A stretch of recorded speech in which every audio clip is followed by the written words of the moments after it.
നമസ്തേ, എല്ലാവർക്കും ഹൃദയം നിറഞ്ഞ സ്വാഗതം. എല്ലാവരും വിചാരിക്കുന്നുണ്ടാവും അല്ലെ, ഇപ്രാവശ്യം ആനി എന്താ പറയാ കിച്ചൺ മാറ്റി ഒരു പുതിയ സ്ഥലത്ത് നിൽക്കുക, പിന്നെയും റിനോവേഷൻ നടത്തി എന്നൊക്കെ വിചാരിച്ച തെറ്റിദ്ധാരണ ഉണ്ടെങ്കിൽ മാറ്റിയേക്കും.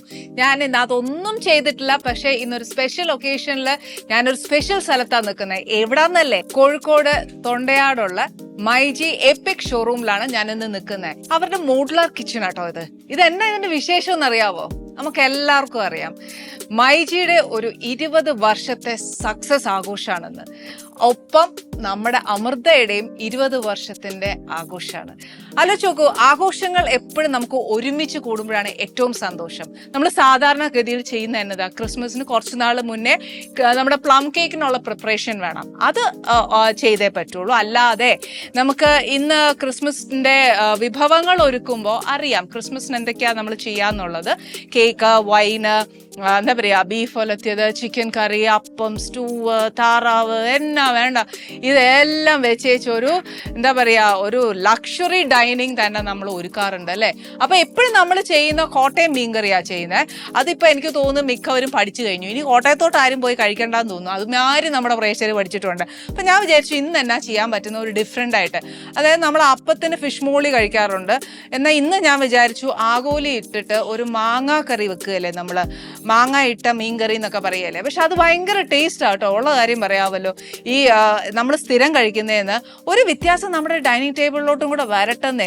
പ്രത്യേകിച്ച് ഇന്ന് എന്നാന്നറിയോ, ഇതുപോലൊരു കിച്ചനും കൂടെ കിട്ടുമ്പോൾ ഞാൻ അങ്ങ് വിടുകയല്ല, ഉള്ള നേരം അങ്ങ് പറയാം. അതിന്റെ ഇനിയിപ്പം ഇൻഗ്രീഡിയന്റ് അറിയാതെ നമുക്ക് കറി വെക്കാൻ ഒക്കുകയല്ല. അപ്പൊ ഫസ്റ്റ് എന്നാ വേണ്ടതെന്ന് വെച്ചാൽ നമുക്ക് കുറച്ച് ഉലുവ വേണം. ഇത് കുറച്ച് ചെറിയ ഉള്ളിയാണ്, ഒരു 10-20 അല്ലെങ്കിൽ ഒരു പിടി കണക്കാക്കി എടുത്താൽ മതി. അത് രണ്ടായിട്ട് അരിഞ്ഞോ അല്ലെങ്കിൽ നല്ലതായിട്ടൊന്ന് സ്ലൈസ് ചെയ്ത് വെക്കുകയോ ചെയ്യാം. പിന്നെ ഉള്ളത് മഞ്ഞപ്പൊടി, പിന്നെ മുരിങ്ങയ്ക്കായ വേണ്ടത്. ഇത് ഒന്നെങ്കിൽ കീറി വെക്കാം അല്ലെങ്കിൽ ഇങ്ങനെ ഇട്ടാൽ മതി. ഇതൊക്കെ എന്നാ വേവ് അധികമൊന്നുമില്ല. പിന്നെ ഉള്ളത് കുറച്ച് മല്ലിപ്പൊടി, എരിവ് അനുസരിച്ച് മുളക് പൊടി. ഞാൻ എപ്പോഴും ചെയ്യുന്ന പോലെ കാശ്മീരി മുളക് പൊടിയെ ചേർക്കാറുള്ളൂ. അതല്ല മറ്റേ എരിവ് വേണമെന്നുണ്ടെങ്കിൽ 50-50 ബേസിസ് വയ്ക്കോ. പിന്നെ ഉള്ളത് കുറച്ച് കുരുമുളക് പൊടിയാ. ഇത് ഇച്ചിരി എരിവുള്ള പച്ചമുളകാ. ഇതല്ല വേണ്ടെന്നുണ്ടെങ്കിൽ സാധാ പച്ചമുളകാ വേണ്ടെന്നുണ്ടെങ്കിൽ അത് ചെയ്തേച്ചാൽ മതി.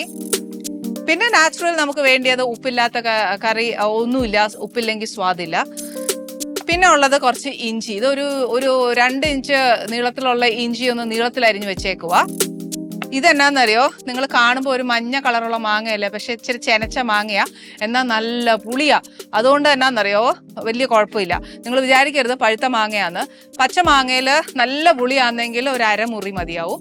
അല്ല പുളി നമുക്കിനിയിപ്പോൾ വാങ്ങിച്ച മാങ്ങയ്ക്ക് പുളി ഇല്ലാന്ന് തന്നെ വിചാരിച്ചോ, ഒരു കാര്യം ചെയ്യൂ, നമ്മുടെ കയ്യിൽ കുടംപുളി ഇരിപ്പില്ലേ, അതങ്ങ് ചേർത്തേച്ചാലും മതി. പിന്നെ ഉള്ളത് കുറച്ച് ഒരു തക്കാളി മതി. ഇനിയിപ്പോ ഇത് ഞാൻ എടുത്തു വെച്ചേക്കുന്ന എന്നാന്നോ, ഒരു മുറി തേങ്ങായ. നമുക്ക് തേങ്ങ വേണം, പക്ഷെ തേങ്ങയായിട്ടല്ല വേണ്ടത്, ഈ പറഞ്ഞ പോലെ നല്ല പേസ്റ്റ് പോലെ അരച്ചെടുക്കണേ. അതിന്റെ കൂടെ ഞാൻ ഇന്ന് മേടിച്ചേക്കുന്നത് വേണ്ടേ ആഗോലിയ മേടിച്ചിരിക്കുന്നത്. വട്ടത്തിൽ മുറിക്കാം, അതല്ല കഷ്ണത്തിൽ മുറിച്ചെടുക്കാമെങ്കിൽ അങ്ങനെ എടുക്കാം. ഈ ഒരു മാങ്ങ ഇട്ട മീൻകറിക്ക് ഏറ്റവും ബെസ്റ്റ് എന്ന് പറയുന്നത് ആഗോലി തന്നെയാ. ഇനിയിപ്പം കഷ്ണമായിട്ട് എടുക്കണമെന്നുണ്ടെങ്കിൽ അങ്ങനെ എടുക്കാം. അപ്പൊ നമ്മൾ ഇന്ന് ഈ പുതിയ അടുപ്പ്, ദാറ്റ് ഇസ് മോഡുലാർ കിച്ചണിനകത്തുള്ള പുതിയ സ്റ്റൗ വെച്ചിട്ടാണ് നമ്മൾ ഇന്ന് പഠിക്കാൻ പോകുന്നത്. നമ്മളിപ്പോൾ ആദ്യമായിട്ട് ചെയ്യാൻ പോകുന്നതെന്ന് പറഞ്ഞിട്ട് പേടിക്കാനൊന്നുമില്ല, പഠിക്കാനല്ലേ ഉള്ളൂ. അപ്പൊ നമുക്ക് സ്റ്റാർട്ട് ചെയ്യാം. ഫസ്റ്റ് ഞാൻ ചെയ്യാൻ പോകുന്നത്, നമുക്ക് ചട്ടി ഇതിനകത്ത് സാധാരണഗതിയിൽ ഇങ്ങനത്തെ സ്റ്റൗവിലൊക്കെ പരന്നതാണ് അടിയിൽ വേണമെന്ന് പറയുന്നത്. അപ്പൊ മീൻചട്ടിയൊക്കെ വെക്കാൻ പറ്റാത്തതുകൊണ്ടായിരുന്നു ഞാൻ ഈ പാനിനകത്ത് വെക്കുന്നത്. അപ്പൊ ഞാനിത് തുടങ്ങാൻ പോവാ. അപ്പൊ നമ്മുടെ ചട്ടി ചൂടായി കഴിഞ്ഞു കഴിഞ്ഞാൽ എപ്പോഴും നമ്മുടെ നാടൻ വിഭവങ്ങൾ ചെയ്യുമ്പോൾ വെളിച്ചെണ്ണയിൽ പോകുന്ന ഏറ്റവും നല്ലത്. അതുകൊണ്ട് ഒരു ഇച്ചിരി വെളിച്ചെണ്ണ ഇതിനകത്തോട്ട് ഒഴിക്കാം. ഈ പ്ലാൻ തന്നെ വേണമെന്നൊന്നുമില്ല, ഞാൻ ഈ പറയുന്നത് പോലെ ചട്ടി ആയാലും നല്ലതാട്ടോ. അപ്പൊ ഇതിനകത്തോട്ട് എണ്ണ ചൂടായി കഴിഞ്ഞാൽ നമുക്കൊരു 2-3, ഒരുപാട് ഉലുവ വേണ്ട, ഒരു 1/4 ടീസ്പൂൺ ഇട്ടേച്ചാൽ മതി. ഞാൻ 2-3 കണക്ക് പറയുകയാണെങ്കിൽ 3-4 ഇടും, അങ്ങനെയല്ല, കുറച്ചൊന്ന് വേണം. എന്നാൽ എനിക്ക് സ്പൂൺ കണക്ക് പറയാൻ അറിയാമല്ല, പക്ഷെ പറഞ്ഞു തരുന്നത് ഒരു 1/4 ടീസ്പൂൺ എന്നാ. എന്നാലും എനിക്ക് കൈവാക്കാൻ ഏറ്റവും എളുപ്പം, അതല്ലേ ഏറ്റവും നല്ലത്. ഓക്കെ, എണ്ണ ചൂടാവുന്നു, ഉലുവ പൊട്ടുന്നു. കുറച്ച് സമയം എടുക്കും, ക്ഷമ എല്ലാത്തിനും വേണമല്ലോ. ക്ഷമയില്ലെങ്കിൽ നമുക്കൊന്നും നേടാൻ ഒക്കുകയല്ല. ഓക്കെ, നമ്മുടെ ഉലുവ പൊട്ടി. ഇനി നെക്സ്റ്റ് നമ്മൾ ചേർക്കാൻ പോകുന്നത് നമ്മുടെ ചെറിയ ഉള്ളിയാ. ചെറിയ ഉള്ളി ഒരു 10-20 എണ്ണം. അതിനിപ്പോൾ ചെറിയ ഉള്ളി പൊളിക്കാനൊക്കെ ഇച്ചിരി പാടാണെന്നുണ്ടെങ്കിൽ നമ്മൾ കിട്ടുന്ന അത്രയും ചെയ്താൽ മതി. പക്ഷെ സവാളയെക്കാട്ടിലും ഏറ്റവും കൂടുതൽ ടേസ്റ്റ് ചെറിയ ഉള്ളിക്ക് തന്നെയാണ്. അപ്പോൾ കഴിയുന്നതും ചെറിയ ഉള്ളി ഇടുന്നതാണ് ടേസ്റ്റ്. അപ്പോൾ ഇതിനകത്തോട്ട് കുറച്ച് ചെറിയ ഉള്ളി ഇടാം. ഞാൻ മേടിച്ചു വെച്ചിരിക്കുന്ന അത്രയും മീൻ എന്നാന്ന് വെച്ചാൽ ഈ ചട്ടിക്കകത്ത് കൊള്ളുകയില്ല. അന്നേരം എന്നാന്നറിയോ, നമ്മൾ ഇച്ചിരി കട്ടി കുറച്ചേച്ചല്ലേ അരിഞ്ഞേക്കുന്നേ. അന്നേരം എന്നാ സംഭവിക്കുന്നതെന്ന് വെച്ചാൽ മീനെല്ലാം പൊടിഞ്ഞു പോകും, നേരെ ചൊവ്വ വിളമ്പാൻ പോലും കിട്ടുകയില്ല. അതുകൊണ്ട് ഇതിനകത്ത് എനിക്ക് മാക്സിമം പോയാൽ എത്ര ഇടാനൊക്കെ, ഒരു 5 പീസ് ഇടാനൊക്കത്തുള്ളൂ. ബാക്കി നമുക്ക് വറക്കാനൊക്കെ ആയിട്ട് പുരട്ടി വെക്കാം. ഇത് വഴറ്റുന്ന സമയത്ത് ഇതിന് കൂടെ ഇടാനുള്ളത് ഇഞ്ചി, പച്ചമുളക് ഇതെല്ലാം ചേർക്കണം.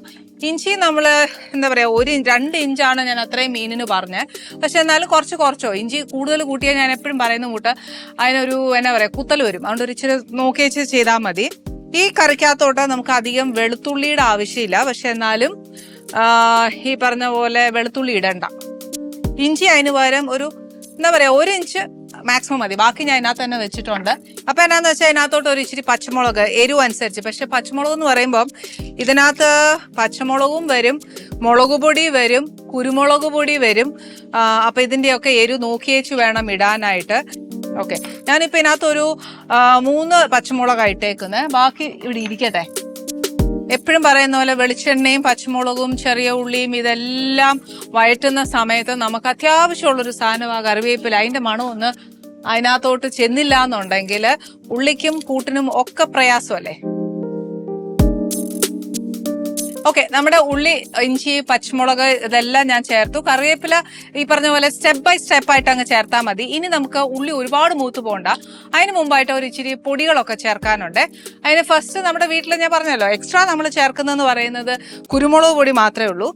അത് ഒരുപാടല്ല, പക്ഷേ ഇച്ചിരി വേണം താനും. അപ്പൊ ഞാൻ ഫസ്റ്റ് സ്റ്റാർട്ടിങ് വിത്ത് ഐശ്വര്യമായിട്ട് നമുക്ക് മഞ്ഞപ്പൊടി, എല്ലാ ഫ്ലെയിം നല്ലോണം ഒന്ന് കുറച്ചേച്ച് വേണേ ചെയ്യാനായിട്ട്.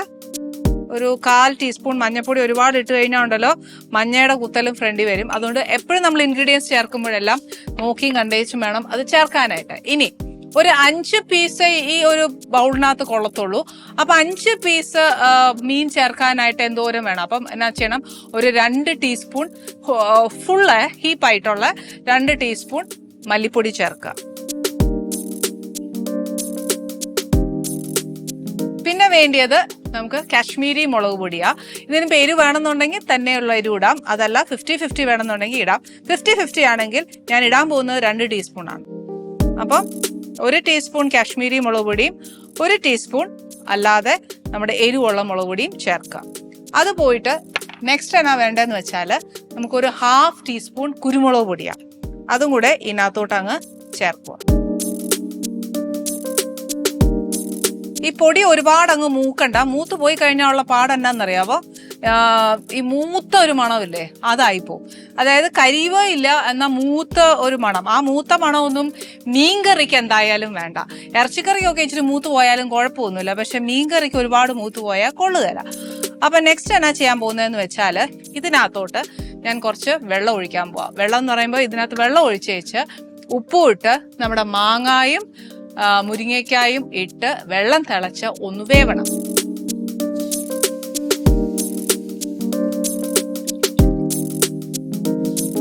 ഇതിന്റെ കൂടെ ഒരു ഇച്ചിരി ഉപ്പ്. മാങ്ങ നിങ്ങൾ നോക്കുന്ന പോലെ പഴുത്ത് ചെനച്ചിരിക്കുവാൻ തോന്നും, പക്ഷേ 1.5 പുളിയുള്ള സാധനമാണ്. അന്നേരം ഒരു 1/2 മുറിയുടെ മാങ്ങ അതിനകത്തോട്ട് ഇട്ടേച്ചാൽ മതി. ഞാനൊരു 5 കഷ്ണം മീനിന് 5 കഷ്ണം മാങ്ങ ഇട്ടിട്ടുള്ളൂ. ഇനിയിപ്പോൾ അഥവാ കൂടി പോയാൽ എന്നാ എടുക്കും, പിന്നെ ഒന്നും ചെയ്യാൻ ഒക്കുകയില്ല. പിന്നെ ഉള്ളത് മുരിങ്ങയ്ക്ക ഇഷ്ടമുള്ളവർക്കൊക്കെ എത്ര അളവെന്ന് വെച്ചാൽ അതനുസരിച്ച് ചേർത്താൽ മതി. പിന്നെ എന്നെങ്കിൽ ഒരുപാട് അങ്ങ് ഇട്ട് കഴിഞ്ഞാൽ ഉണ്ടല്ലോ അവസാനം മാങ്ങയും മുരിങ്ങയ്ക്കയും തക്കാളിയും മാത്രമാവും, ചാറൊന്നും കാണുകയില്ല. അതുകൊണ്ട് 5 പീസ് ആയതുകൊണ്ട് ഞാനൊരു എന്നാ പറയാ ഒരു 6, 7, 8 അത്രയൊക്കെ ഇടാം, അത് മതി. ഒരു 8 കഷ്ണം മുരിങ്ങയ്ക്ക ഇട്ടിട്ടുണ്ട്, ഉപ്പ് ചേർത്തിട്ടുണ്ട്. ഇനി ചെയ്യേണ്ടതെന്ന് വെച്ചാൽ ഒരു തണ്ട് കറിവേപ്പിലയും കൂടി ഇടാവേ. എന്നാന്നറിയോ, ഇത് ഘട്ടമായിട്ട് തന്നെയാ കറിവേപ്പില ചേർക്കണ്ട. അതിന്റെ ഒരു മണം ആ കംപ്ലീറ്റ് കറിയെ നിൽക്കണ്ടായോ. അതുകൊണ്ട് നമുക്ക് ഇനിയിപ്പോൾ അതും കൂടെ ഒന്ന് തിളച്ചു കഴിഞ്ഞാൽ മാത്രമേ നമുക്ക് അടുത്ത നമ്മുടെ മീന് ചേർക്കാനൊക്കത്തുള്ളൂ. അരപ്പൊക്കെ നല്ലോണം തിളച്ച് വരുന്നുണ്ട്. അപ്പൊ ആ തിളച്ച് വരുന്ന സമയത്ത് നമുക്കൊരു കാര്യം ചെയ്യാം. മാങ്ങ വേകണം. തിളപ്പിന്റെ ഒരു പരിവ് എങ്ങനെയാന്ന് വെച്ചാല് അതിന്റെ ഒരു ഇത് മനസ്സിലാക്കണ്ടേ. അതായത് അരപ്പ് തിളച്ചേച്ച് നമ്മൾ ഇട്ടിരിക്കുന്ന മുരിങ്ങയ്ക്കായും മാങ്ങായും ഒന്ന് നല്ലതായിട്ട് വേവണം. അതായത് മുക്കാലോളം വേവണം. അതാണ് അതിന്റെ ഒരു കണക്ക്. അന്നേച്ച് ആ വെന്ത് കഴിഞ്ഞേച്ചും വേണം നമ്മൾ മീന് ചേർക്കാനായിട്ട്. ഇനിയിപ്പോ വേണ്ട, ഞാനിവിടെ മീൻ ഒരു ഇച്ചിരി കട്ടിക്കല്ല മുറിച്ചേക്കുന്നത്, ഇച്ചിരി ഒരു കനം കുറച്ചാ മുറിച്ചേക്കുന്നത്. അപ്പൊ ഈ രണ്ട് കാര്യങ്ങളൊന്നും നടക്കട്ടെ. ആ സമയത്ത് ഞാൻ ആ തേങ്ങ ഒന്ന് അരയ്ക്കാം. തേങ്ങയ്ക്കകത്ത് ഒന്നും ചേർക്കാനില്ല, പ്ലെയിൻ ആയിട്ട് നല്ല മഷി പോലെ അരച്ചെടുക്കുക. ഒട്ടും തരി പാടില്ല. അപ്പൊ നമുക്കതൊന്ന് അരച്ചെടുക്കാവേ. തേങ്ങ എത്ര ചേർക്കണമെന്ന് വിചാരിച്ചാൽ ഒരു കാര്യം പറയാം. ഈ കറിയുടെ ഒരു കട്ടി ഉണ്ടല്ലോ, അതനുസരിച്ച് വേണം നമ്മൾ തേങ്ങ ചേർക്കാനായിട്ട്. ചിലർക്ക് ഒരുപാട് കട്ടിയുള്ളത് ഇഷ്ടമാണ്, ചിലർക്ക് ഒത്തിരി കട്ടി ഇഷ്ടമല്ല. അങ്ങനെയൊക്കെ കുറെ കാര്യങ്ങളുണ്ട്. അപ്പൊ ആലോചിക്കുമ്പോൾ നമ്മൾ അതനുസരിച്ച് തേങ്ങ ചേർത്താൽ മതി.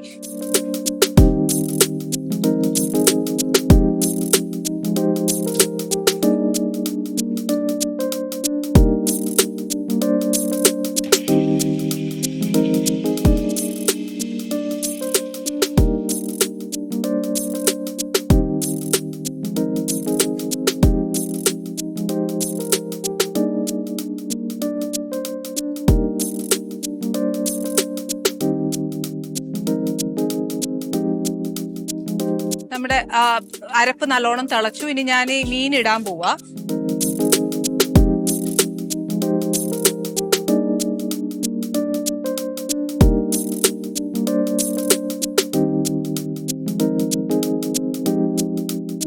ഞാനിപ്പോ ഒരു 5 പീസായിട്ടേക്കുന്നേ.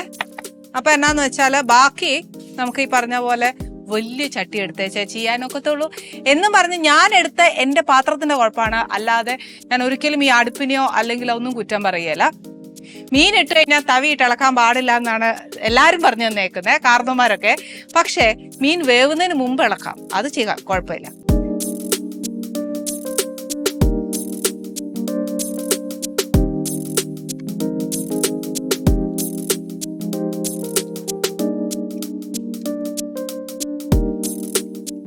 അപ്പൊ എന്താന്ന് വെച്ചാൽ നമ്മുടെ ഈ അരപ്പും എല്ലാം ചേർത്ത് കഴിഞ്ഞു. ഇനി ഇതിന് വലിയ പണിയൊന്നുമില്ല, കുറച്ച് കറിവേപ്പില ഇടാനുണ്ട്, അത് മറക്കാൻ ഒക്കുകയില്ല. അന്നേരം കറിവേപ്പില ഇട്ടു എന്നും പറഞ്ഞ് പണി തീർന്നെന്ന് വിചാരിക്കരുത്. പക്ഷെ പണി തീർന്നോന്ന് ചോദിച്ചാൽ തീർന്നു. കാര്യം എന്നാന്നറിയോ, ഇനി മീനൊന്ന് നല്ലോണം ഒന്ന് തിളച്ച് വേകണം. വെന്ത് കഴിയുമ്പോൾ ഇത് ഇറക്കണം. ഇറക്കി കഴിയുമ്പോൾ ഒരു ഇച്ചിരി പച്ച വെളിച്ചെണ്ണയും കൂടെ ഒഴിക്കാമെങ്കിൽ ഒരു ഉഗ്രൻ മാങ്ങ കറി, അതായത് മാങ്ങ ഇട്ട മീൻ കറി, ഇത് ഇഷ്ടപ്പെടാത്ത ഒരു മനുഷ്യനും ഇല്ല എന്നാണ് എന്റെ വിശ്വാസം. എനിക്കിഷ്ടവാ, കാര്യം ഉപ്പ് എരിവും ഒക്കെ എന്റെ കൂട്ടത്തിലുള്ള സാധനവാ. ഇനി ഒരു കാര്യം കൂടെ പറഞ്ഞു തരട്ടെ. ഇത് മാത്രം പോരല്ലോ ക്രിസ്മസിന്. ഒരു ഡിഷും വെച്ചേച്ചാണോ നമ്മൾ ക്രിസ്മസ് ആഘോഷിക്കാൻ പോകുന്നത്? ഈ ഒരു പുതിയ അടുക്കള കിട്ടുമ്പം വീട്ടമ്മമാരായ എന്നെ പോലെ ആൾക്കാർക്ക് ഒന്നിൽ കൂടുതൽ വിഭവങ്ങൾ വെക്കാൻ താല്പര്യം ഉണ്ടാവും അല്ലെ. ഞാൻ ഇനി ഒരു വലിയൊരു തെറ്റ് ചെയ്തായിരുന്നു. എന്നാന്നറിയാമോ, നമ്മുടെ മീൻകറിയിൽ ഒരു സാധനം നമ്മൾ ഇടാൻ മറന്നുപോയി. അതായത് ഒരു മുക്കാല് മീൻ അങ്ങ് വെന്ത് കഴിയുമ്പോഴത്തേന് ഇച്ചിരി തക്കാളി ഇട്ടോണം കേട്ടോ. നമ്മൾ അരിഞ്ഞു വെച്ചല്ലേ. പക്ഷെ ആ പുളി നോക്കിയേച്ച് വേണം ചേർക്കാനായിട്ട്. തക്കാളി അങ്ങ് വെന്ത് ഉടഞ്ഞു പോവുകയും ചെയ്യരുത്. അന്നുവെച്ച് ആ ഒരു പുളിയുടെ ഒന്ന് ബാലൻസ് ആയി കഴിയുമ്പോഴത്തേക്ക് ആ തക്കാളി നോക്കിയേച്ച് ഇടുക, പച്ച വെളിച്ചെണ്ണ ഒഴിക്കുക, വാങ്ങുക, അത്രേ ഉള്ളൂ പരിപാടി. ഇനിയിപ്പോൾ സെക്കൻഡ് അതിനേക്കാട്ടിലും എളുപ്പമുള്ള കാര്യമാണ് ചെയ്യുന്നത്. കാര്യം നമ്മുടെ അടുക്കള വൃത്തികേടാവാൻ പാടില്ലല്ലോ. ഇനി ചെയ്യാൻ പോകുന്നത് എന്താണെന്ന് വെച്ചാൽ കൊഞ്ചു വെച്ചുള്ള ഒരു കറിയാണ്. എന്നതേലും ഒക്കെ ഒരു സെലിബ്രേഷൻസ് വരുമ്പോഴത്തേക്ക് അഫ്കോഴ്സ് ഞാൻ എൻ്റെ അമ്മ ഒരിക്കലും മറക്കാറില്ല. പക്ഷെ നമ്മുടെ ഡൈനിങ് ടേബിൾ എപ്പോഴും ഫില്ലായിരിക്കണം അല്ലേ, അതാണല്ലോ നമ്മുടെ ആവശ്യം. അപ്പൊ ഏറ്റവും രുചികരമായിട്ട് അമ്മമാര് പകർന്നു തന്ന ഒരു എളുപ്പത്തിലൊരു കൊഞ്ചു കറിയാണ് ചെയ്യാൻ പോകുന്നത്. കൊഞ്ച് കറിയല്ല, ഇതൊരു പെരട്ടാണ്. ഇതിന് വേണ്ടിയ കാര്യങ്ങൾ എന്നാന്ന് വെച്ചാല്, കൊഞ്ചിന് ഒരു ഇച്ചിരി ഇഞ്ചിയും വെളുത്തുള്ളിയും ഒക്കെ ഒരു ഇച്ചിരി കൂടുതലാണ് വേണമെന്ന് പറയുന്നത്. പക്ഷെ ഞാൻ ഇതിനകത്ത് അരിഞ്ഞെടുത്തോണ്ട് അതിനൊരു ക്വാണ്ടിറ്റി കുറയുന്നത്, നമ്മൾ ചാച്ചെടുക്കുവാന്നേൽ കൂടുതലാണ്. അപ്പോൾ ഇത് ഒരു 1.5 കഷ്ണം ഇഞ്ചി എടുത്തോ. വെളുത്തുള്ളി ആണെങ്കിൽ ഒരു വലിയ വെളുത്തുള്ളി, അതായത് ചൈന വെളുത്തുള്ളി ആണെങ്കിൽ ഒരു 5 എണ്ണം, അതല്ല നമ്മുടെ സാധാ വെളുത്തുള്ളി ആണെങ്കിൽ ഒരു 10-12 എണ്ണം എടുത്തു, അതും ചതച്ചു വെക്കാം. ഇതിനകത്ത് സവാള എടുത്തിരിക്കുന്നത്, ഒരു ചെറിയ 3 സവാള. അതായത് നമുക്ക് കൊഞ്ചാണല്ലോ കഴിക്കാനുള്ള, സവാളയല്ല കഴിക്കാനുള്ളത്, അതുകൊണ്ട് സവാള കുറച്ച് മതി. പിന്നെ കുറച്ച് മഞ്ഞപ്പൊടി, ഇതും ഞാൻ കാശ്മീരി മുളക് പൊടിയാണ് എടുത്തേക്കുന്നത്. പിന്നെ ഉള്ളത് കുറച്ച് ഗരം മസാലയാണ്. പിന്നെ ഉള്ളത് കുടംപുളിയാ. പിന്നെ ഉള്ളത് ഒരു ഇച്ചിരി ഉപ്പ് എല്ലാത്തിനും വേണം. ഇതിനകത്ത് ധാരാളം മല്ലിയിലയും കറിവേപ്പിലയും ഒക്കെ ഇഷ്ടം പോലെ ഇടുക. അതായത് പിന്നെ ഞാൻ പറയാം, നമുക്ക് കൊഞ്ച കഴിക്കാനുള്ളത് കറിവേപ്പിലയും മല്ലിയിലയും അല്ല. പിന്നെ ഉള്ളത് കുറച്ച് പച്ചമുളക് ഞാൻ ഇതിനകത്ത് ഒരു 2 എണ്ണം എടുത്തിട്ടുള്ളൂ. പിന്നെ ഉള്ളത് വേണ്ടേ ഒരു ഇച്ചിരി കൊഞ്ച, ഇത് ഏകദേശം 1 കിലോ കൊഞ്ച മേടിച്ചേക്കുന്നത്. അപ്പൊ നമ്മൾ കുറച്ച് പരന്ന പാനാണ് എടുത്തേക്കുന്നത്. അതിനകത്തോട്ട് അതും നാടൻ വിഭവമായതുകൊണ്ട് നമുക്ക് എന്നാ ചെയ്യാം, വെളിച്ചെണ്ണ തന്നെ തുടങ്ങാം.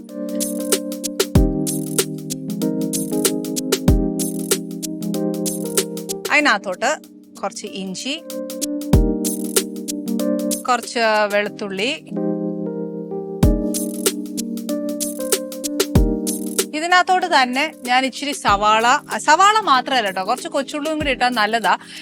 ഞാൻ ഇച്ചിരി അതും കൂടെ വെച്ചിട്ടുണ്ട്. സവാള എന്ന് പറഞ്ഞ മാത്രമല്ല, പക്ഷെ കുറച്ച് കൊച്ചുള്ളിയും കൂടെ ഇടുവാണെങ്കിൽ കുറച്ച് നല്ല ടേസ്റ്റ്. പാനിനകത്തോട്ട് ഇടുമ്പോഴത്തേനും ഇച്ചിരി എന്താ പറയാ, പറയുന്നതിന്റെ അത്ര ഇല്ലായിരുന്നല്ലോ, കുറച്ച് കൂടുതൽ ഉണ്ടായിരുന്നല്ലോ എന്ന് നിങ്ങൾക്ക് തോന്നും. പക്ഷെ അങ്ങനെ തോന്നണ്ട. കാര്യം വെച്ചാൽ ഉള്ളി വഴന്നു വരുമ്പോഴത്തേനും എത്രയായാലും അത് ചെറുതായി പോകും. പിന്നെ ഉള്ളി കൂടിയാലും നമ്മുടെ കറിക്ക് മധുരം വരും. അപ്പൊ എല്ലാരും പറയുന്നത് പോലെ ചെയ്യരുതെന്ന് പറയുന്ന സാധനം ഇപ്പൊ ചെയ്യാൻ പോകുന്നത്. ഉള്ളി വാടുമ്പോ ഉപ്പിടരുതേ നമ്മുടെ അഭിത്ത എപ്പോഴും പറയാറില്ലേ. പക്ഷെ എന്നാ ചെയ്യാനാ, ശീലിച്ചു പോയി. അന്നേരം ഞാൻ ഒരു ഇച്ചിരി ഉപ്പ് ഇടുക. ഇതിന്റെ കൂടെ തന്നെ കുറച്ച് പച്ചമുളക്,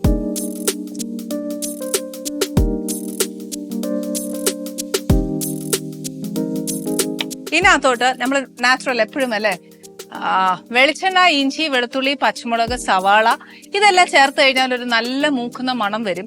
ഈ മണം വന്നു കഴിഞ്ഞാൽ നാച്ചുറലി കറിവേപ്പില ഇടേണ്ട ഒരു ടെൻഡൻസി എനിക്കുണ്ട്, എല്ലാവർക്കും ഉണ്ടെന്നറിയാം. പക്ഷെ എന്നാലും കറിവേപ്പിലയും കൂടെ ആ ഒരു മിക്സ്ചറിൽ കയറുമ്പോൾ ഉണ്ടാവുന്ന ഒരു മണം ഉണ്ടല്ലോ, അതൊരു പ്രത്യേക മണാ. ആ മണം അടിക്കുമ്പോൾ തന്നെ നമുക്ക് ചോറുണ്ണാൻ കൊതി വരണമെന്നാ പറയുന്നേ. ഉള്ളി ആന്നേലും എപ്പോഴും നമ്മൾ ചേർക്കുമ്പോൾ വാടി നല്ല മൂക്കണം, ഇല്ലെന്നുണ്ടെങ്കിൽ മധുരം ചുവയ്ക്കും. ഇത് ഒരു ഇച്ചിരി സമയം, അതായത് ഒരുപാട് സമയമില്ല, പക്ഷെ കൊഞ്ചിനാണെങ്കിലും ഒരുപാട് സമയമില്ല. നമ്മുടെ ഷെഫ് പിള്ള സാർ പറഞ്ഞപ്പോ എന്നാ പറയാ, കൊഞ്ചിന് 7 മിനിറ്റ് കൂടുതൽ വേവില്ല എന്നാ പറയുന്നത്. അപ്പൊ അദ്ദേഹത്തെ നമുക്ക് ധിക്കരിക്കാൻ പറ്റത്തില്ല. ഈ പറഞ്ഞ പോലെ അറിവുള്ളവർ പറഞ്ഞു തരുമ്പോൾ നമ്മൾ അത് അംഗീകരിക്കണം. അപ്പൊ എന്നാ ചെയ്യുന്നത്, ഉള്ളി ഒന്ന് ഇച്ചിരി മൂത്ത് കഴിഞ്ഞാല് നമുക്ക് ബാക്കി മസാലാസ് ചേർക്കാതെ. ഓക്കെ, നമ്മുടെ ഇപ്പൊ നോക്കൂ, ആ ഉള്ളിക്ക് അധികം താമസമില്ല മൂക്കാൻ. കുഞ്ഞായിട്ട് അരിഞ്ഞു കഴിഞ്ഞാൽ അധികം താമസമില്ല. പിന്നെ നെക്സ്റ്റ് നമുക്ക് ചേർക്കാനുള്ളത് അതിന്റെ മസാലാസ് ആണ്. മസാലാസ് മീൻസ് മഞ്ഞപ്പൊടി, മുളക് പൊടി, മല്ലിപ്പൊടി, ഇതൊക്കെ നമ്മൾ എടുത്തു വെച്ചിട്ടില്ലേ. മല്ലിപ്പൊടി ഇല്ല, ഗരം മസാല, അതൊന്ന് ചേർക്കാം ഫസ്റ്റ്. അപ്പോ എപ്പോഴും സ്റ്റാർട്ടിങ് വിത്ത് മഞ്ഞപ്പൊടി.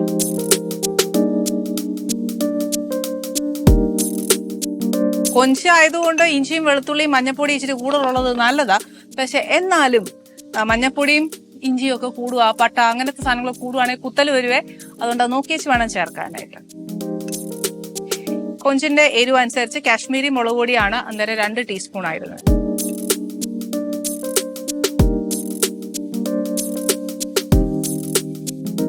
ഇതൊന്ന് മൂത്ത് കഴിയാനല്ല, അതൊന്ന് ഇളക്കി ചേർത്തേച്ച് അടുത്ത നമുക്ക് കുറച്ച് ഗരം മസാല ഇടുന്നത്. ഇതിന്റെ കൂടെ ഇച്ചിരി തേങ്ങാക്കൊത്തും കൂടി ഇട്ടാൽ ഭയങ്കര ടേസ്റ്റ് കേട്ടോ. അപ്പൊ നമ്മുടെ മുളക് പൊടി ഒന്ന് മൂത്ത് കഴിഞ്ഞു. ഇനി ഇതിനകത്തോട്ട് ചേർക്കാനുള്ളത് നമ്മുടെ ഗരം മസാലയാ. ഗരം മസാല ചേർക്കുന്ന ഒരുപാടൊന്നുമല്ല, ഒരു 1/2 ടീസ്പൂണേ ഇടത്തുള്ളൂ. തേങ്ങാക്കൊത്ത് ഇഷ്ടമുള്ളവർക്ക് തേങ്ങാക്കൊത്ത് ചേർക്കാം, അതല്ല വേണ്ടാന്നുണ്ടെങ്കിൽ അങ്ങനെ ചെയ്യാം. പക്ഷെ തേങ്ങാക്കൊത്ത് ഈ മസാലയുടെ കയറുമ്പോൾ ഒരു 1.5 ടേസ്റ്റ് ആട്ടോ. ചേർക്കണമുള്ളവർക്ക് ചേർക്കാം. അപ്പൊ ഇപ്പൊ ഞാനിവിടെ ഒരു 1/2 ടീസ്പൂൺ ഗരം മസാല ചേർക്കുക.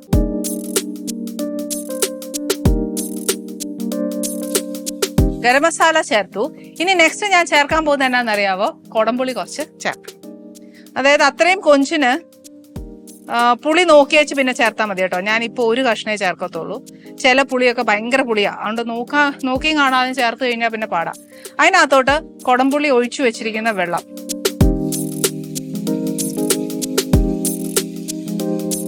അപ്പൊ ഇതിനി ഞാൻ പുളിയുടെ വെള്ളം ഒഴിച്ചു. നെക്സ്റ്റ് ഞാൻ ഇടാൻ പോകുന്നത് നമ്മുടെ കൊഞ്ച.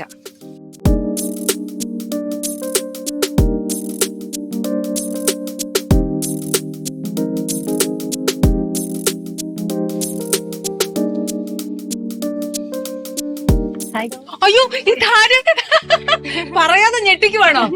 ആക്ച്വലി എന്താന്നറിയോ, നിങ്ങളുടെ ഈ അടുക്കള കണ്ടിട്ട് ഞാൻ ഞെട്ടിയിരിക്കുക. നമ്മളൊരു എന്നാ ചെയ്യാനല്ലേ, നമുക്ക് പരിചയമുണ്ട്, പക്ഷെ എന്റെ പ്രേക്ഷകർക്ക് ഒട്ടും പരിചയമില്ല. ഇതാരാന്നറിയോ, നമ്മുടെ സ്വന്തം മൈജിയുടെ ഷാജി സാറിന്റെ വൈഫാണ് ഹജീറ അല്ലേ?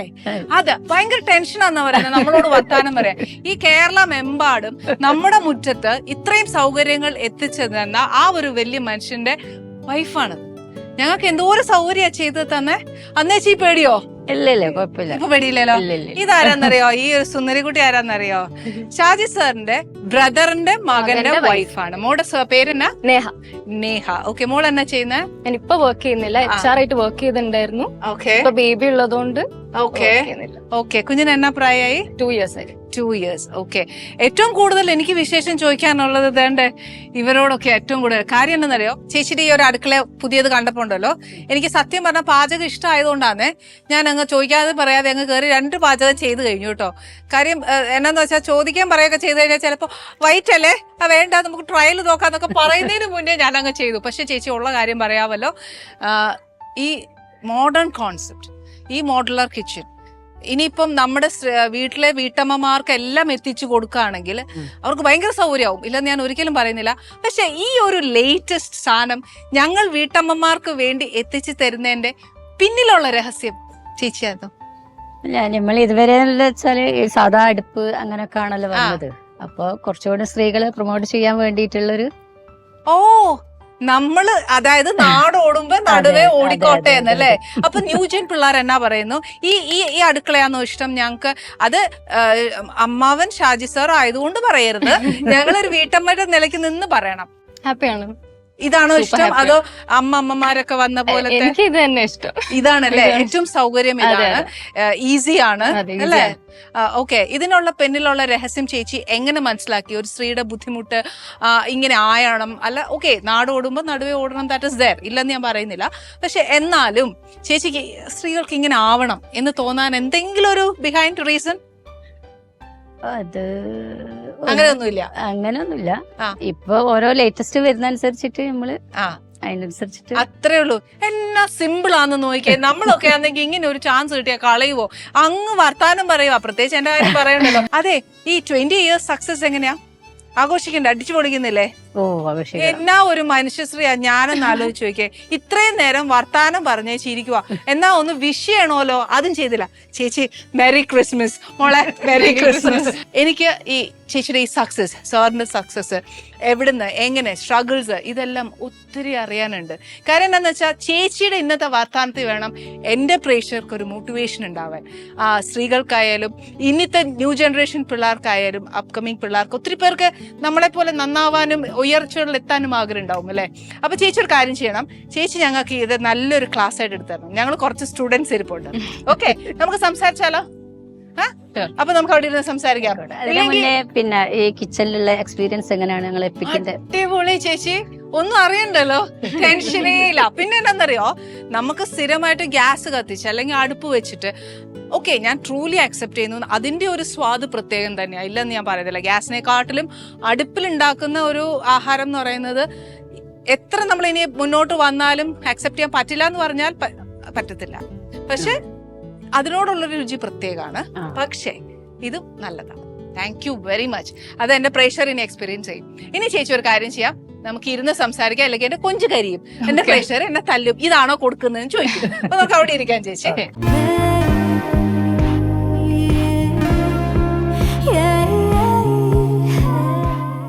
അതെ, എന്നെ അടുക്കളയിലോട്ട് വരാഞ്ഞേ. ഇതിപ്പോ പെണ്ണുങ്ങൾക്ക് മാത്രമേ അടുക്കള ഉള്ളൂ എന്നും നിയമമൊന്നുമില്ല. ആണുങ്ങൾക്കും അടുക്കള കയറാം അല്ലേ ചേച്ചി? ഒരു കാര്യം അറിയോ, നള പാചകമാണ് ഏറ്റവും വലിയ പാചകം. വല്ലതും ചെയ്യാറുണ്ടോ? തലയാട്ടുന്ന കണ്ടപ്പോഴേ മനസ്സിലായി.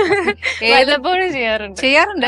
ഇഷ്ടമാണോ കുക്കിംഗ്? ചെറിയ രീതിയിൽ ഭാര്യ അസലായിട്ട് ഉണ്ടാക്കി കൊടുക്കും. അതെ, ശരിക്കും ഞാൻ എന്റെ പ്രേക്ഷകർക്ക് ഇതുവരെ ഇവരെ രണ്ടുപേരെ നമ്മൾ പരിചയപ്പെട്ടു. പക്ഷെ അദ്ദേഹം ആരാന്ന് നോക്കിയാൽ പെട്ടെന്ന് നോക്കുമ്പോ ഒരു മിനി ഷാജിയുടെ ലുക്ക് അല്ലെ? ഷാജി സാറിന്റെ നല്ലൊരു ചായ ഉണ്ട്. അദ്ദേഹത്തിന്റെ ഹസ്ബൻഡ് എന്ന് പറഞ്ഞ് തിരിച്ചു പറയാനാണ് ഏറ്റവും നല്ലത് അല്ലെ? അതെ, ഷാജി സാറിന്റെ ചേട്ടന്റെ മകനാണ്. പേര് മുഹമ്മദ് റബീൻ.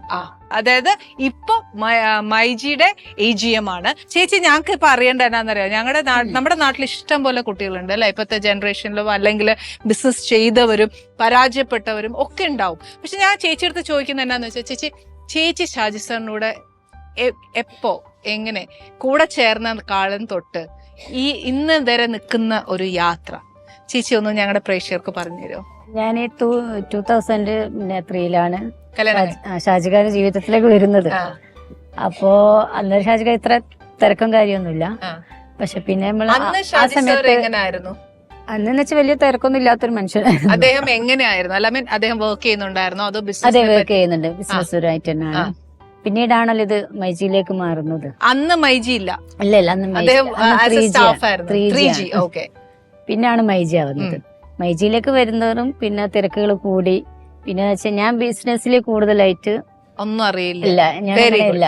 ഞാൻ അപ്പൊ വീട്ടില് ഷാജിഖാന്റെ കാര്യം, കുട്ടികളെ കാര്യം, ഫാമിലി വീട്ടിലെ കാര്യം. മാത്രം, അതെ, നമ്മൾ പ്രേക്ഷകരെ പോലെ. അപ്പൊ അത് നമുക്ക് പിന്നെ ചോദിക്കാം അല്ലെ. പക്ഷെ എന്നാലും ഇപ്പഴത്തെ ലേറ്റസ്റ്റ് ജനറേഷൻ ഇത്രയും എന്താ പറയാ സക്സസ് ആയിട്ട് ഫ്രണ്ടിൽ ഇരിക്കുമ്പോ നമ്മൾ ചോദിക്കാതിരിക്കുന്ന മോശം അല്ലെ. സാറിന് ഒരു വളർച്ച, അത് ഞാൻ never to compare with anyone, അതല്ലെങ്കിൽ അങ്ങനെ ഒന്നും ചെയ്യാനല്ല. ബട്ട് നമ്മുടെ ഇടയിൽ ഇഷ്ടം പോലെ, ഞാൻ നേരത്തെ പറഞ്ഞല്ലേ, ഇപ്പൊ ബിസിനസ് ചെയ്ത് തകർന്നു പോരുന്നവരുണ്ടാവും, ചെയ്യാൻ ആഗ്രഹിക്കുന്നവരുണ്ടാവും. പക്ഷെ ഷാജി സാറിന്റെ ഒരു ഹാർഡ് വർക്ക് ആൻഡ് സ്ട്രഗിൾ എങ്ങനെയായിരുന്നു? ചുമ്മാ ഇരുന്നിട്ട് നമുക്ക് എന്തെങ്കിലും കൈ എത്തിപ്പറ്റാൻ പറ്റുമോ? ഇല്ല, അതിന്റേതായ ഒരു സക്സസിന് അതിന്റേതായ ഹാർഡ് വർക്ക് ഉണ്ട്. ആ ഒരു ജേർണി ഒന്ന് പറഞ്ഞു. അപ്പൊ മൈജി 2006 നവംബർ 1 തുടക്കം കുറിക്കുന്നത്. 150 സ്ക്വയർ ഫീറ്റ് സ്റ്റോറിൽ നിന്നാണ് തുടക്കം. ഇന്ന് കേരളത്തിൽ ഉടനീളം 140-ലധികം ഷോറൂമുകളിൽ എത്തി നിൽക്കുകയാണ്. അപ്പൊ നമുക്ക് ഒരു കോടിയോളം അധികം നമുക്ക് ഇപ്പൊ മൈജിക്കൊപ്പം കസ്റ്റമേഴ്സ് ഉണ്ട്. 5000-ലേറെ ജീവനക്കാരിപ്പം മൈജിയുടെ കൂടെ വർക്ക് ചെയ്യുന്നുണ്ട്. ഷാജിക അവിടെ പാർട്ട്നേഴ്സ് എന്നാണ് വിളിക്കാറ്. പാർട്ട്നേഴ്സിനെ ഷാജിക വേർഡ് യൂസ് ചെയ്യുള്ളൂ. അപ്പോൾ 5000-ലധികം ജീവനക്കാരും അവരുടെ ഫാമിലിയും നമ്മളെ കൂടെ നമ്മുടെ ജേർണിയിൽ നമ്മളോടെ സഞ്ചരിച്ചുകൊണ്ടിരിക്കുകയാണ്. അത് ഒരുപാട് സന്തോഷമുള്ള ഒരു കാര്യം തന്നെയാണ്. അതോടൊപ്പം തന്നെ നമുക്ക് ഈ ഒരു വർഷം, ഈ ഒരു ഫിനാൻഷ്യൽ ഇയർ കംപ്ലീറ്റ് ചെയ്യുന്നതോട് കൂടി നമ്മൾ 5000 കോടി വിറ്റുവരവുള്ള ഒരു കമ്പനിയായി മൈജി മാറാൻ പോവുകയാണ്. അപ്പം അതാണ് നമ്മള് ഈ സ്ക്വയർ ഫീറ്റ്, ഈ 150 സ്ക്വയർ ഫീറ്റിൽ നിന്ന് തുടങ്ങി 3G നമ്മൾ 2016 മൈജിയായി റീബ്രാൻഡ് ചെയ്തു. നമ്മളെ കൂടെ ലാലേട്ടനായിരുന്നു ഉള്ളത്. അപ്പം നമ്മൾ ഈ മൈജി എന്ന് പറയുന്ന കോൺസെപ്റ്റ് എന്ന് പറയുന്നത് മൈജി ഫ്യൂച്ചറിലേക്ക് വന്നു. മൈജി ഫ്യൂച്ചർ എന്ന് പറയുന്ന സമയത്ത് നമുക്കൊരു കൺസ്യൂമർ ഇലക്ട്രോണിക്സ് ആൻഡ് ഡ്യൂറബിൾസ് എല്ലാം കൂടെ ആഡ് ഓൺ ചെയ്തിട്ടുള്ള ഒരു കംപ്ലീറ്റ് സൊല്യൂഷൻ സ്റ്റോറാണ്. ഒരു 10,000-15,000 സ്ക്വയർ ഫീറ്റിൽ വരുന്ന ഒരു സ്റ്റോറാണ് മൈജി ഫ്യൂച്ചർ എന്ന് പറയുന്നത്. അപ്പൊ നമുക്ക് മൈജിയും ഉണ്ട്, മൈജി ഫ്യൂച്ചറും ഉണ്ട്. നമുക്ക് ഇനി അപ്കമിങ് വരുന്ന സ്റ്റോറുകളൊക്കെ മൈജി ഫ്യൂച്ചർ ആയിരിക്കും. അപ്പൊ നമ്മൾ ഇപ്പം ഇരുന്നുകൊണ്ടിരിക്കുന്ന ഈ ഒരു സ്റ്റോർ എന്ന് പറയുന്നത് എപ്പിക് ആണ്. അപ്പം മൈജി ഫ്യൂച്ചറിലും നമ്മൾ അറൌണ്ട് ഒരു 45,000 സ്ക്വയർ ഫീറ്റ് സ്റ്റോറിലാണ് നമ്മളിപ്പോ ഇരിക്കുന്നത്. അപ്പം ഈ ഒരു ജേണി എന്ന് പറയുന്നത് എപ്പിക് എന്ന് നമ്മൾ ഉദ്ദേശിക്കുന്നത് നമ്മളൊരു കൺസ്യൂമേഴ്സിന് ഏറ്റവും ലേറ്റസ്റ്റ് ടെക്നോളജീസ് നമ്മൾ ജനങ്ങളിലേക്ക് എത്തിക്കുക എന്നുള്ളതാണ്. അത് ലോകോത്തര ഇന്റർനാഷണൽ എല്ലാ പ്രമുഖ ബ്രാൻഡുകളുടെയും വലിയൊരു റേഞ്ച് ഓഫ് കളക്ഷൻസ്, ആ ഒരു പോർട്ട്ഫോളിയോ നമ്മൾ ഈ ഒരു ഷോറൂമിൽ നമ്മൾ ഒരുക്കിയിട്ടുണ്ട്. അപ്പൊ കസ്റ്റമേഴ്സിന് വന്നുകൊണ്ട് അത് തൊട്ട് ലൈവായിട്ട് എക്സ്പീരിയൻസ് ചെയ്യുന്ന രീതിയിൽ ഒരു ഷോപ്പിംഗ് ഷോപ്പ് കോൺസെപ്റ്റ് പോലാണ് ഈ ഒരു എപ്പിക് ഷോറൂം നമ്മൾ ഒരുക്കിയത്. അപ്പൊ അങ്ങനെ 3G മൈജിയായി, മൈജി ഫ്യൂച്ചറായി, മൈജി ഫ്യൂച്ചർ ഇപ്പൊ എപ്പിക്കിലേക്ക് വന്ന് നമ്മൾ എത്തി നിൽക്കുകയാണ്. അപ്പൊ ഇതിന്റെ പിന്നിൽ ഷാജികയുടെ ഒരുപാട് ഹാർഡ് വർക്ക്, അതേപോലെ തന്നെ നമ്മുടെ ജീവനക്കാരെ, നമ്മളെ കൂടെയുള്ള എല്ലാവരുടെയും ഒരു ഹാർഡ് വർക്ക്, ഈ ഒരു ടീം വർക്ക് കൊണ്ടാണ് മൈജിക്ക് ഇത്രയും പെട്ടെന്ന് വളരാൻ പറ്റിയത്. അതോടൊപ്പം തന്നെ നമ്മളുടെ പ്രിയപ്പെട്ട കസ്റ്റമേഴ്സ്, അവരുടെ സപ്പോർട്ട് ഇല്ലെങ്കിൽ ഒരിക്കലും ഇത്രയും പെട്ടെന്ന് നമുക്ക് ഗ്രോ ചെയ്യാൻ പറ്റില്ല. അപ്പം ആ ഒരു സപ്പോർട്ട് നമുക്ക് വലിയൊരു സപ്പോർട്ടായിട്ട് നമ്മളെ കൂടെ നമുക്ക് നമ്മളെ ജേർണിയിൽ നമുക്ക് വളരാൻ പറ്റിയിട്ടുണ്ട്. ഓക്കെ, അപ്പൊ ഷാജി സർ ഇതിന്റെ ഒരു ഫസ്റ്റ് തോട്ട്, അതായത് ഇങ്ങനെ ഒരു ബിസിനസ് സ്റ്റാർട്ട് ചെയ്യാം എന്നായിരുന്നോ, അതോ ചേച്ചി അത് ഓൾറെഡി ഉണ്ടായിരുന്നു സാറിന്റെ കയ്യിൽ ഈ ബിസിനസിനെ കുറിച്ചിട്ട്? ഞാൻ ഷാജിക പറഞ്ഞുള്ള ഒരു അറിവിൽ ഞാൻ മനസ്സിലാക്കുന്നത് അന്നത്തെ ജനങ്ങൾക്ക് വന്ന് പർച്ചേസ് ചെയ്യാനുള്ള ഒരു കംഫർട്ട് സ്റ്റോർ മാർക്കറ്റിൽ ഇല്ലായിരുന്നു. അപ്പം ഷാജിക ആ ഒരു സ്പേസ് ഷാജിക നന്നായിട്ട് യൂട്ടിലൈസ് ചെയ്ത ഒരു ഷോറൂം പോലെ, ഒരു AC ഷോറൂം പോലെ വന്ന്, അപ്പൊ കസ്റ്റമേഴ്സിന് എത്ര മനോഹരമായിട്ട് വന്ന് പർച്ചേസ് ചെയ്യാൻ പറ്റും, ഒരു കംഫർട്ടിൽ പർച്ചേസ് ചെയ്യാൻ പറ്റുന്നുള്ള രീതിയിലായിരുന്നു ഷാജിക അന്ന് തോട്ട് ചെയ്തത്.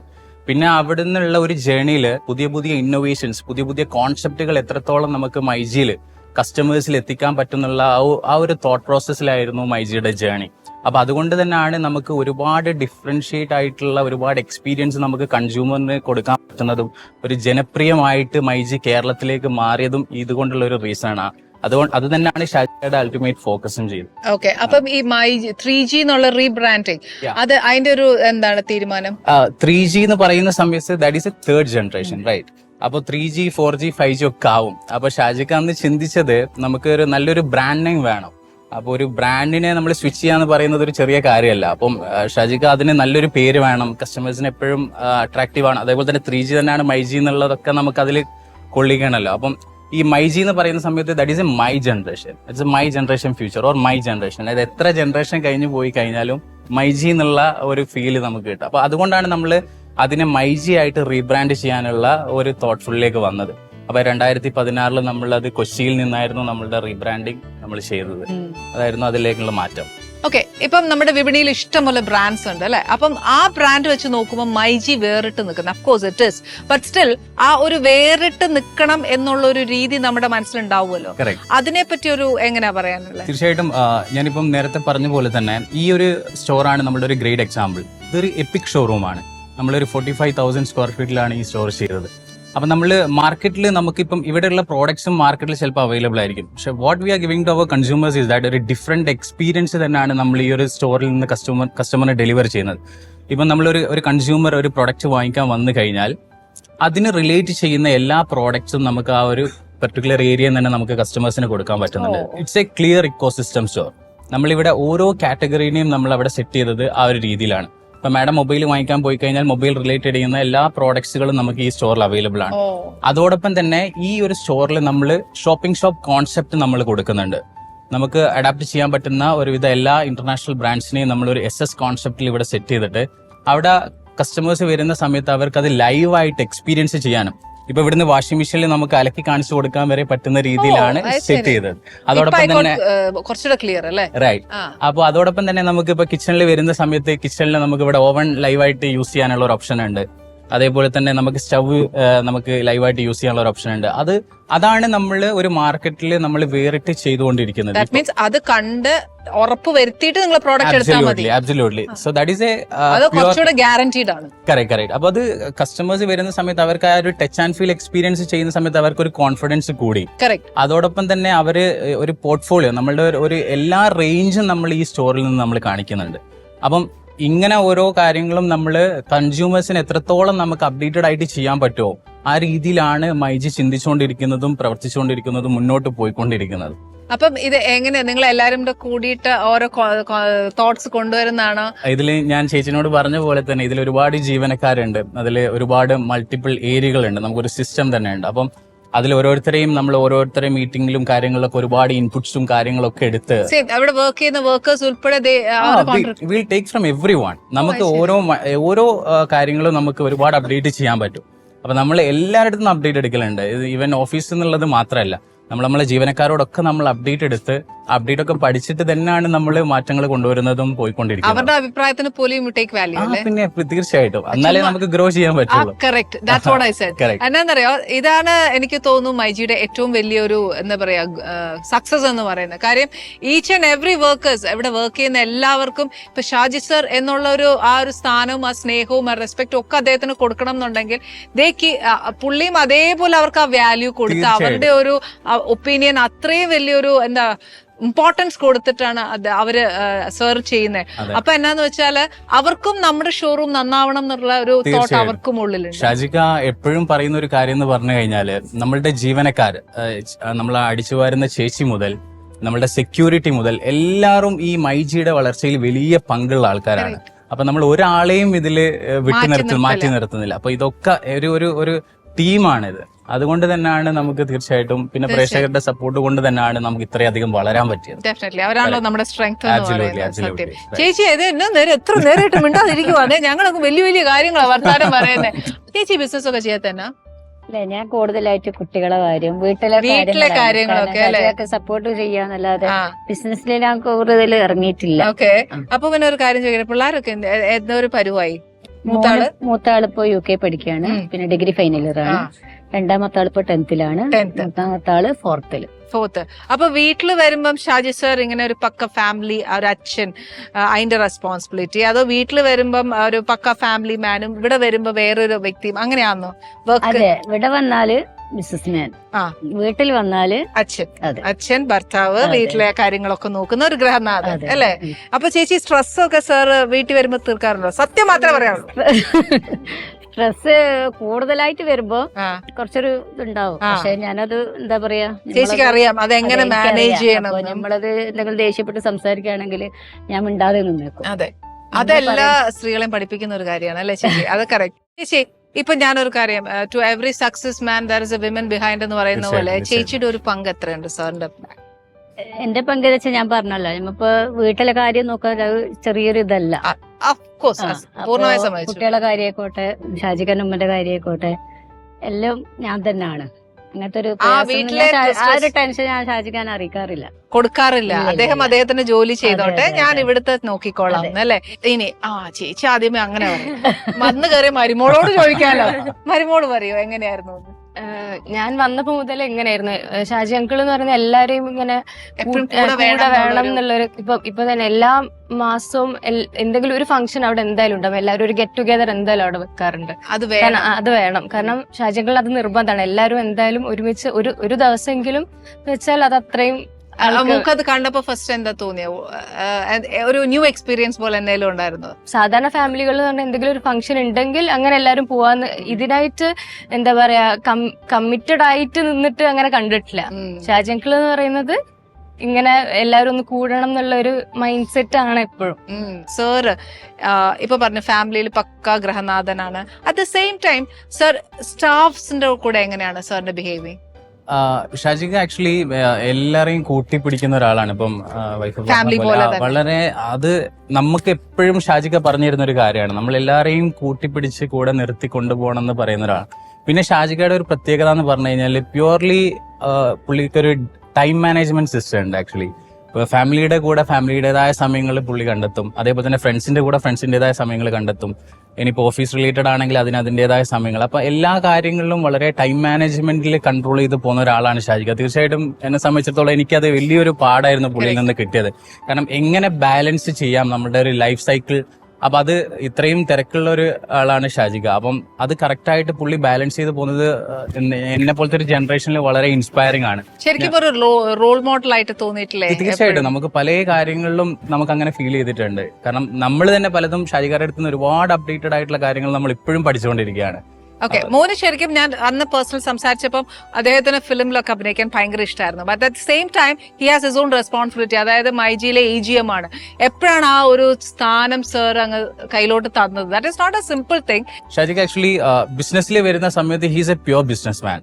അപ്പൊ ഞാൻ എന്റെ വളർച്ച എന്ന് പറയുന്നത്, ഞാനിപ്പോ 9 ഇയേഴ്സോളം മൈജിയുടെ കൂടായി. എന്റെ പഠനം കഴിഞ്ഞ ഉടനെ ഞാൻ മൈജിയിൽ ഷാജികയുടെ കൂടെ കയറി. അപ്പൊ ഷാജിക എന്നെ ഒരു സ്റ്റോറിൽ നിന്നാണ് എന്നെ തുടക്കുന്നത്. ഞാൻ സ്റ്റോറിൽ നിന്ന് തുടങ്ങിയിട്ടാണ് പഠിച്ചു വരുന്നത്.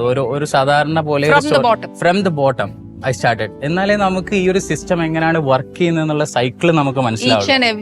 എക്സാക്ട്ലി. നമ്മളിപ്പോ പെട്ടെന്ന് ഒരു പൊസിഷനിൽ പോയിരിക്കുക അല്ലെങ്കിൽ ഒരു ഏരിയ പോയിരിക്കുന്ന സമയത്ത് അതിന്റെ അടിയിൽ ഒരുപാട് സംഗതികൾ ഉണ്ടാവും.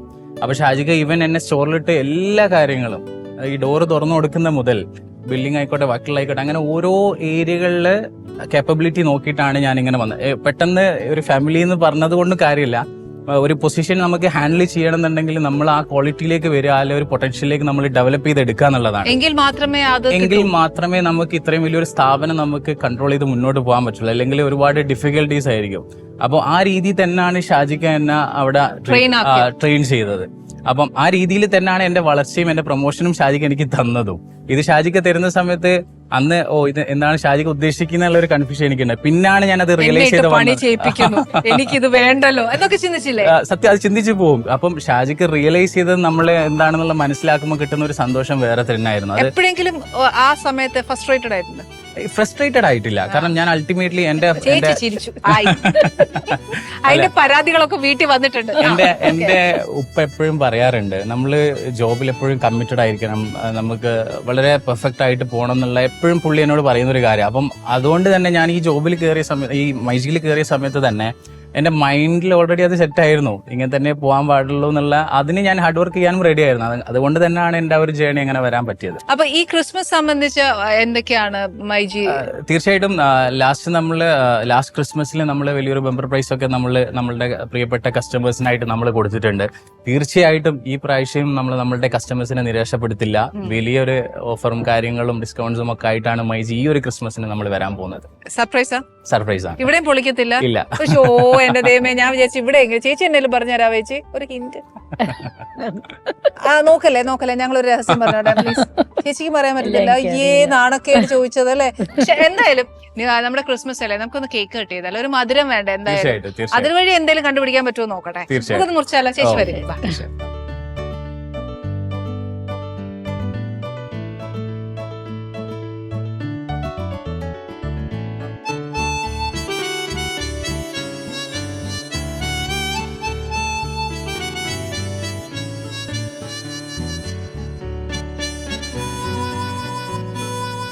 മൈജി 20ാം പിറന്നാളിന്റെ ആഘോഷത്തിലാണ് ഇപ്പോ. താങ്ക് യു, ഒരുപാട് സന്തോഷം. Thank you. അതിന്റെ കൂടെ ഞാനൊരു സന്തോഷ വാർത്ത പറയട്ടെ. എന്നറിയോ, അമൃതയും 20 വർഷം ആഘോഷിക്കുക. അപ്പൊ നമ്മളെല്ലാവരും മധുരം കഴിച്ചില്ലേ, അത് ഏറ്റവും സ്വീറ്റ് അല്ലേ അല്ലെ? ഞാൻ ഉണ്ടാക്കിയ ഒരു ചെറിയ ഭക്ഷണം ഉണ്ട്, അതും കൂടെ നമുക്കൊന്ന് കഴിച്ചാലോ? ആദ്യം ചേച്ചിക്ക് ഈ മധുരം കൊടുത്തോട്ടെ. സോറി ചേച്ചി, ഹാർട്ടി കൺഗ്രാറ്റ്.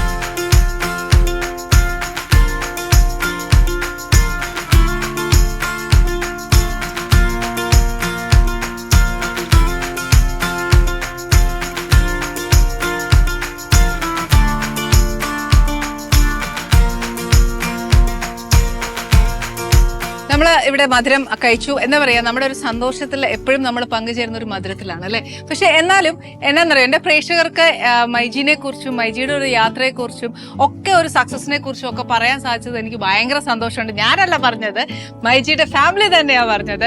അതിന്റെ ഇടയ്ക്ക് ചേച്ചിയുടെ ഒരു സപ്പോർട്ടും ചേച്ചി നല്ലോണം പറഞ്ഞു കഴിഞ്ഞു. ഇനി ഞാൻ പറയല്ലേ, ബിസിനസ് ചെയ്യുന്നവർക്കായാലും ശരി, ചെയ്തു പാളിപ്പോയവർക്കായാലും ശരി, ഒരു ഇൻസ്പിറേഷൻ ആവട്ടെ അദ്ദേഹം, ഒരു മോട്ടിവേഷൻ ആവട്ടെ അദ്ദേഹം. അതേ മോന്റെ വർത്താനത്തിൽ കൂടെ തന്നെ നമുക്ക് ഒരുപാട് കാര്യങ്ങൾ മനസ്സിലായി. ഇനി ഇതേപോലെ ഒരു എന്താ വെച്ചാൽ, ഞാൻ പറഞ്ഞല്ലോ എക്കോ ഫ്രണ്ട്ലി പോലെ, ഞാൻ അവരുടെ അടുക്കളയിൽ കയറി ഉണ്ടാക്കിയ 2 ഭക്ഷണം ഞാൻ എന്തായാലും അവർക്ക് സെർവ് ചെയ്യണം. അത് ഞാൻ ചെയ്യാം. പക്ഷെ ഇനിയും ഇതേപോലെ മധുരമായ ഒരുപാട് ഓർമ്മകൾ, അതുമാത്രമല്ല മധുരമായ ഒരുപാട് ആഘോഷങ്ങൾക്കൊപ്പം ഞാനും എന്റെ പ്രേക്ഷകർ എന്നും ചേരും. മൈജിയുടെ സക്സസിന് എന്നും നമ്മുടെ സ്നേഹവും എന്താ പറയാ പ്രേസും ബ്ലെസ്സിങ്സും എല്ലാം നമ്മൾ എപ്പോഴും കൂടെ ഉണ്ടാവും ഇല്ലേ. അപ്പൊ ഇതേപോലത്തെ ആഘോഷങ്ങൾക്കുമായിട്ട്, അതുമാത്രമല്ല പുതിയ വിഭവങ്ങളും പുതിയ അതിഥികളുമായിട്ട് നമുക്ക് വീണ്ടും കാണാം. Good bye.